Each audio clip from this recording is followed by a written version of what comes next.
Hello, ghouls, and welcome to Brave the Basement. I'm your host, Ghoul That Rules. I'm your co-host, Black One Jack 2.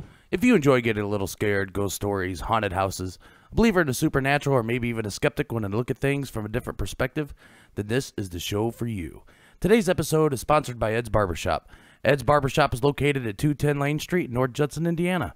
So if you enjoy getting your hair cut from a hometown barber with that old-fashioned feel, then dial 574-896-3344 and schedule your appointment today. Hey, Blackjack, how's it going? I'm doing pretty good.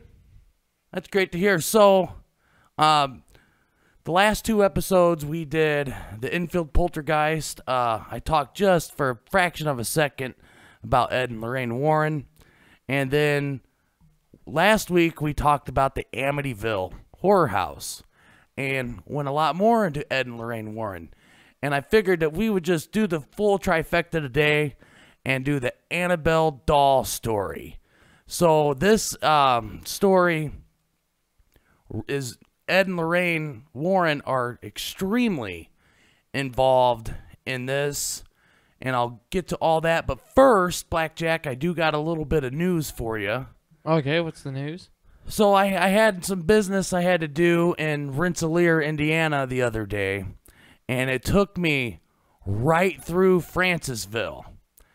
And for those of you who remember Moody's Light sits between Francisville and Rensselaer in a rural farming area. And I mean, there is nothing around almost. I mean, you'll see a house and you'll drive for a few minutes and finally come across another house. And I said, you know, I haven't been to the exact location in about 20-some years. And I was able to find the location. Luckily, it was just before dark, so I was able to find it, remember exactly where it's at, and got out of there. So we're hoping, fingers crossed, no promises, to be going, I think maybe next week. So this could be next week's episode, you're saying? I don't want to say 100%, just in case something happens. I don't want people to be expecting it and it not happen, but that's what we're hoping to do. So sometime the episode might drop. Let's just say this. It might drop sometime this month. That would be a really safe assumption. I'm going to shoot to do it next week, but we'll see what happens. But today we are here to talk about the Annabelle doll. The true story of the original Annabelle doll began when she terrorized her first owner in 1970. Forcing Ed and Lorraine Warren to take her to their occult museum for safekeeping. She sits in a glass case bearing a hand-carved inscription of the Lord's Prayer, while a pleasant smile rests on her happy face, sitting under a mop of red hair. But beneath the case is a sign that reads, "Warning, positively, do not open." To the uninformed visitors of the Warren's Occult Museum in Monroe, Connecticut, she looks like any other Raggedy Ann doll, produced in the mid-20th century. But the original Annabelle doll is actually anything but ordinary. Since her first supposed haunting in 1970, this allegedly evil doll has been blamed for demonic possession, a slew of violent attacks, and at least 2 near-death experiences. In recent years, the true stories of Annabelle have even inspired a series of horror films. Though she doesn't share the same porcelain skin and lifelike features as her cinematic counterpart, the Annabelle doll that lives in the occult museum of famed paranormal investigators Ed and Lorraine Warren, the pair that worked on the case, is made all the more creepy by how ordinary she appears. So I'm going to stop there just briefly. I was reading because if you go to bravethebasement.weebly.com, I got some pictures from the infield poltergeist, some Amityville pictures, and some pictures of the Annabelle doll. And if you've seen the movies, the doll in the movie is completely different from the actual doll. And the reason for that is this is a Raggedy Ann doll, which is licensed and trademarked. And it was just too hard for the movie to get the permission to use the doll. Plus, I don't think that the people who make the Raggedy Ann dolls would want their doll to be associated with a demon-possessed doll?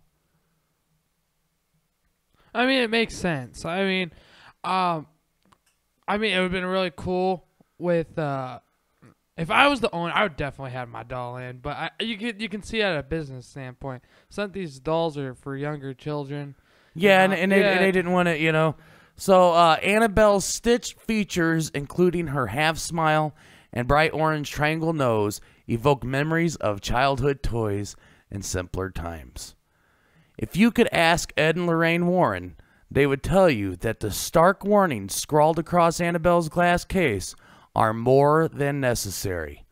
According to the well-known demonologist couple, the doll is responsible for 2 near-death experiences, 1 fatal accident, and a string of demonic activities that lasted some 30 years.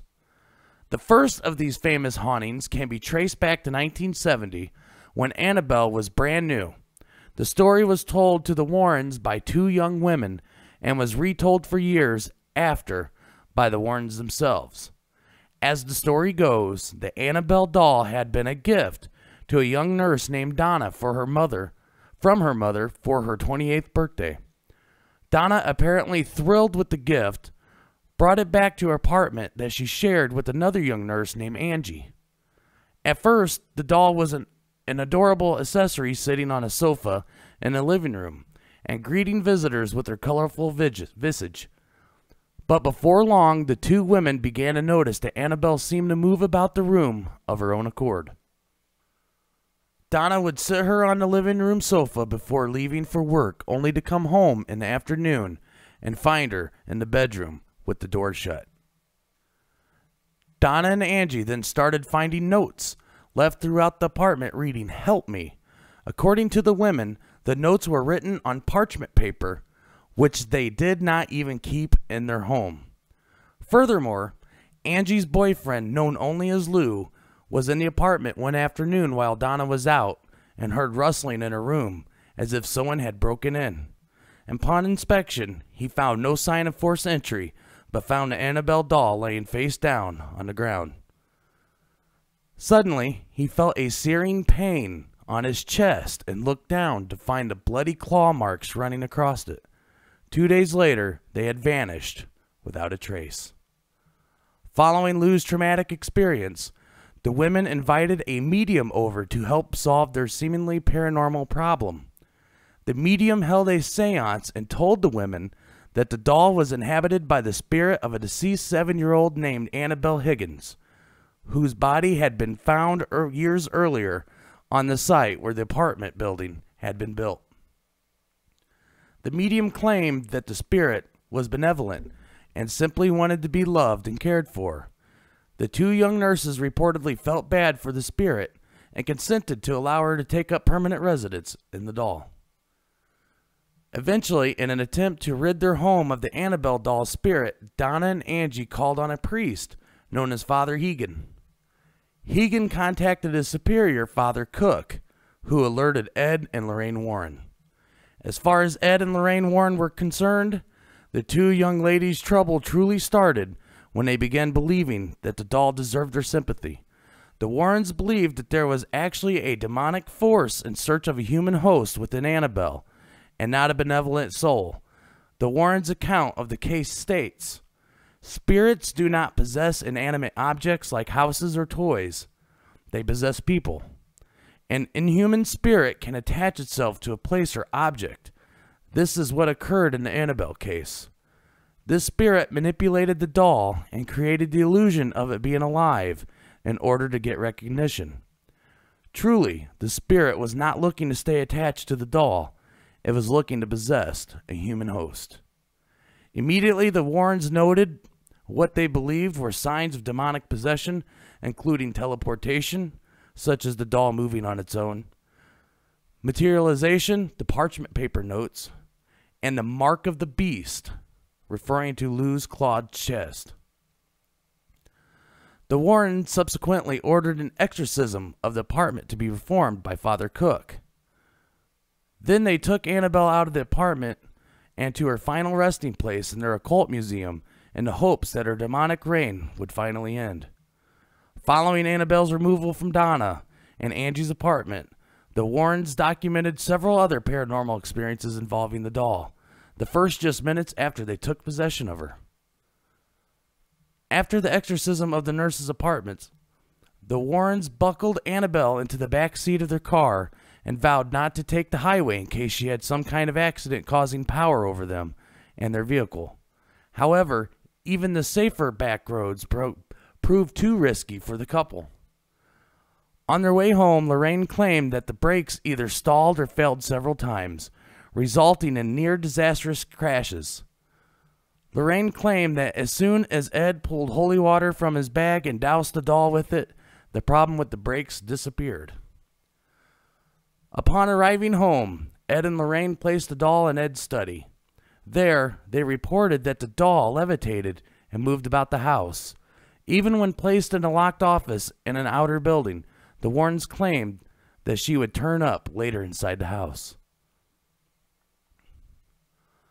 The Warrens had a specially made glass and wood case constructed, upon which they inscribed the Lord's Prayer and St. Michael's Prayer. For the rest of his life, Ed would periodically say a binding prayer over the case, ensuring that the sinister spirit and the doll remained trapped forever. Since being locked up, Annabelle the doll hasn't moved again, though it is alleged that her spirit has found ways to reach out to the earthly plane. Once a priest who was visiting the Warrens Museum picked up Annabelle and discounted her demonic abilities. Ed warned the priest about mocking Annabelle's demonic power, but the young priest laughed him off. On his way home, the priest was involved in a near-fatal crash that totaled his new car. He claimed to have seen Annabelle in his rearview mirror just before the accident. Years later, another visitor tapped on the glass of the Annabelle's doll's case and laughed at how silly people were to believe in her. On his way home, he reportedly lost control of his motorcycle and crashed headlong into a tree. He was killed instantly, and his girlfriend just barely survived. She claimed that at the time of the accident, the couple had been laughing about the Annabelle doll. Though Ed and Lorraine Warren have both died, their legacy has been carried on by their daughter, Judy, and her husband, Tony. Until his death in 2006, Ed Warren considered Tony his demonology protege and entrusted him with continuing his work, which included caring for his occult artifacts. That is really, really creepy. I mean, it gives me the goosebumps, thinking about it. And that reminds me, when we were halfway through the episode, is that I asked you a question last week. I remember we were planning on this episode, and I don't know exactly word for word, but I remember it was like, if you had a chance to spend 5 seconds with the Annabelle doll, take it out of the glass, you're in a room, in the dark, one-on-one, would you do it? Not happening. Chicken. Bark, bark, bark, bark, bark. And here's why, okay? Because Ed and Lorraine Warren were absolutely correct when they said that this isn't the spirit of a little girl that's possessed this doll, okay? Human spirits cannot do that. This is a demonic possession. So essentially, you're asking me, hey, do you want to open up a case with the demon and start playing around with him? Yeah, pretty much, Bob. So the answer to that is real simple. No, I would not want to play around with a demon. And if you remember in that story that I just told, one of the two nurses had a boyfriend, and the doll had scratched his chest.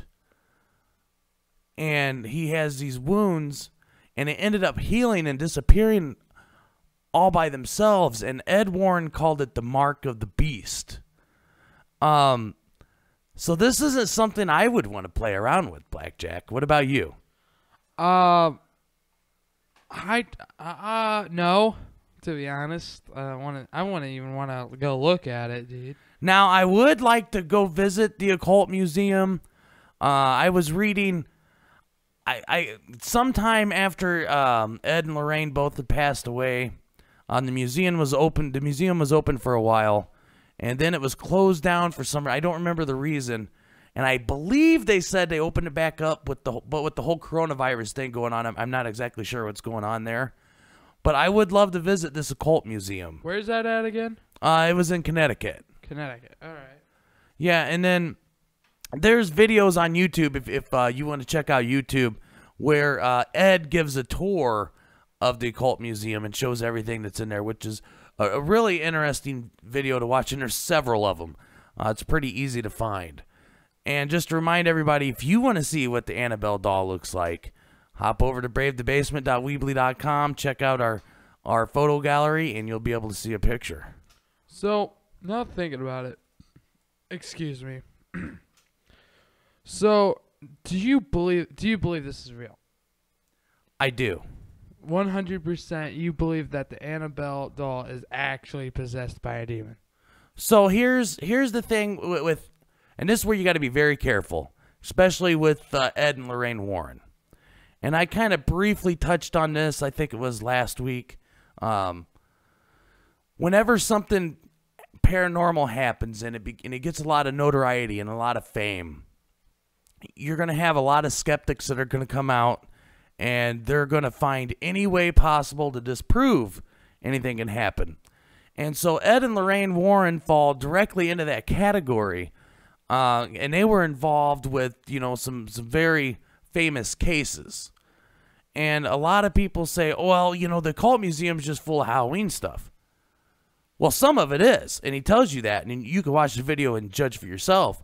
He says, well, these are just Halloween decorations here, but in here is where we get to the paranormal stuff, and these are actual cursed objects or what have you, what it is. But where you got to be careful with them is they did get a lot of fame, and sometimes you wonder where the truth ends and where trying to sell books and get on talk shows and get that fame and notoriety begins. But the Annabelle doll, I believe it, because they were known to work with the church, and the church would call upon them to help investigate some of these so-called demonic possessions or haunted houses or whatever. So the church, they work directly with the church. It kind of makes you want to think, how long has this demon been around? Well, the demon would have been around since the creation of time. Because a demon is, if you study the Bible, tells you that they are fallen angels. So they were angels at one point who betray God and become demonic along with Satan. Because if you remember, Satan was an angel himself. So therefore, Satan and the angels and the demons would have been around at the very beginning of creation. And supposedly this demon just got around and found the doll. So, last thing about Ed and Lorraine Warren, don't watch the Conjuring movies or the Annabelle doll movies or Annabelle creation and think that these are the actual stories of what happened, because they're not. Hollywood gets a hold of them, and they got to make a movie to put behinds in the seats every 18 inches and make some money off the movie. Look into it for yourself. Make your own determination. I personally believe, there's something going on in the infield poltergeist. I believe that something happened at the Amityville Horror House, and I definitely believe that there is something wrong with this doll. I'm telling you, man, all you have to do, sit down for 5 seconds with the doll, maybe give it a little hug, play it around, squeeze the nose, and put it back in its case. I'll remember you said that, Blackjack, when I take you there, right? Yeah. Yeah. All right, so if you'd like to become a Brave the Basement Ghoul, be sure to share this show on social media.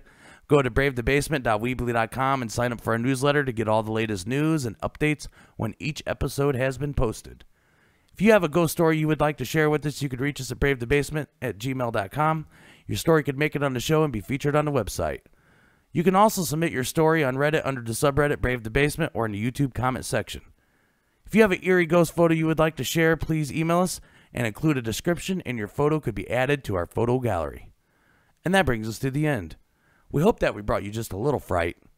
And remember, when you're up late at night and you hear something in the other room that just doesn't seem right, it's okay if you need to turn on the light to protect yourself from things to go bump in the night. I'm your host, Ghoul That Rules. I'm your co-host, Black One Jack 2. And I hope you join us again. Until next time.